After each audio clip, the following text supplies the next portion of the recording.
Bonjour à tous.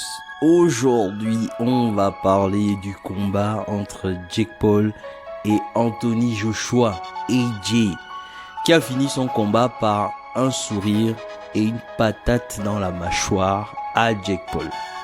La suite, double fracture de la mâchoire, plus de 6 mois de rémission. Il a frappé très fort Anthony Joshua.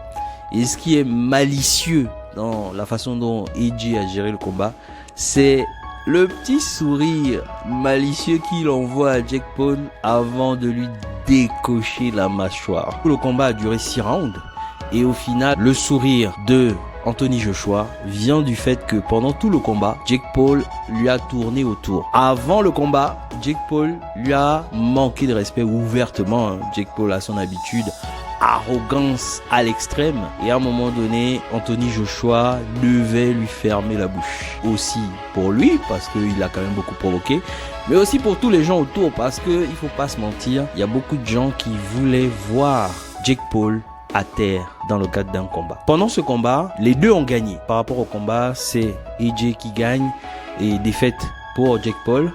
Mais les deux ont gagné quelque chose. À commencer par Anthony Joshua.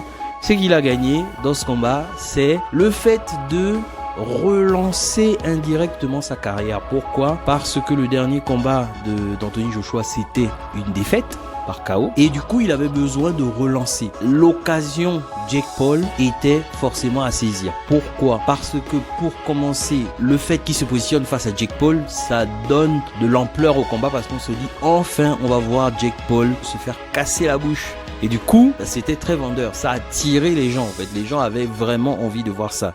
Jake Paul KO.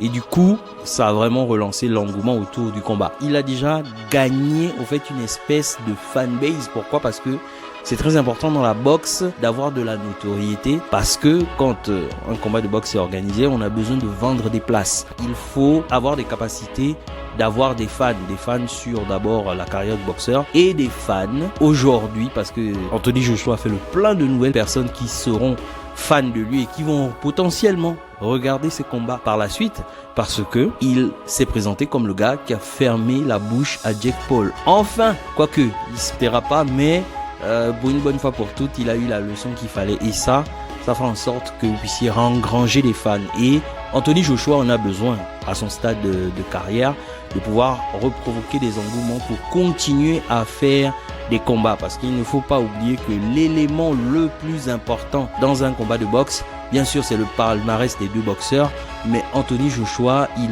doit avoir une image toute particulière et continuer à remplir les salles. Et pour cela, l'occasion de Jake Paul était une très bonne occasion, parce que il a potentiellement engrangé des fans qui vont le suivre pour la suite de sa carrière. Est-ce qu'il va refaire un run vers la ceinture? On verra. Mais il y a une chose qui est aussi très importante, c'est le fait qu'il ait titillé d'autres boxeurs. Donc, le fait qu'il titille d'autres boxeurs et qu'il en joue lui aussi pendant la promotion du combat, ça le fait passer auprès de la profession, parce que c'est un boxeur actif, pour le gars qui tabasse une personne plus faible que lui.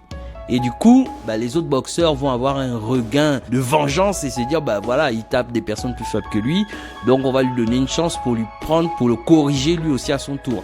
Et ça, c'est un engouement marketing qui est génial, parce que du coup, ça permet à de nouvelles personnes de se dire, même si j'avais déjà battu AJ, je vais quand même retenter pour lui donner une bonne leçon, entre guillemets, en l'honneur de Jake Paul. Quoi qu'on peut pas trop supporter Jake Paul, parce qu'il est un peu insupportable, il est quand même assez très insupportable, mais ça permet de relancer la carrière professionnelle de Anthony Joshua. Passons à ce que Jake Paul a gagné.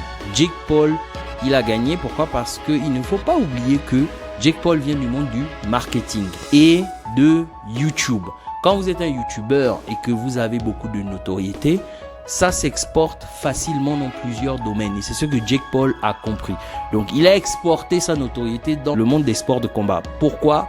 Parce que les sports de combat ont besoin d'avoir des personnes qui payent pour les événements. Et quand vous avez la notoriété sur YouTube et que vous la déplacez dans un business comme celui de la boxe, ce que Jake Paul a fait, en fait c'est un banger. Et du coup, il a gagné son pari. Ça fait déjà 2 combats qui sont diffusés sur Netflix. Et les combats sur Netflix aujourd'hui sont devenus des combats très importants. Pourquoi? Parce que ça reste et ça peut être visualisé par plusieurs personnes dans le monde avec les traductions dans les différents langages qui sont déjà adaptés, parce que c'est ce que la plateforme propose. Donc venir proposer des combats sur Netflix, c'est banger pour lui, parce que il déplace déjà sa notoriété. Dans sa notoriété, il y a les gens qui l'apprécient, quoique, il y a des gens quand même qui l'apprécient. Et dans sa notoriété, il y a les gens qui veulent voir Jake Paul à terre et se faire casser la bouche encore et encore à cause de son arrogance. Et bien lui, il attire ces gens-là dans Netflix et il devient très intéressant pour des combats de boxe. Et là encore, il a gagné. Et ce qui est intéressant, c'est que même quand il se prend le KO, il fait un petit wouh à la Ric Flair. Et du coup, c'est amusant parce que lui, il n'oublie pas qu'il est dans un show et il doit continuer à se vendre. Donc, il se vend jusqu'au bout, même dans le KO. Et on le voit aussi même après, parce que du coup, il monte des radios, il y a tout un storytelling qui s'installe pour aussi attirer la sympathie des fans des sports de combat qui vont se dire, il savait que c'était désavantagé dès le départ, mais il est quand même allé jusqu'au bout, donc on lui reconnaît une certaine valeur. Attention, on lui reconnaît une certaine valeur, mais AJ, il n'a pas boxé à 100%. Vraiment, il n'a pas boxé à 100%, parce que s'il le faisait à 100%, ça allait être très très chaud pour Jake Paul. Néanmoins, le coup marketing est réussi et Jake Paul, en plus de remporter sa bourse, remporte lui aussi des nouveaux fans qui vont reconnaître cette forme de courage de se présenter face à Anthony Joshua. Et du coup, c'est un banger pour lui. Je m'arrête là.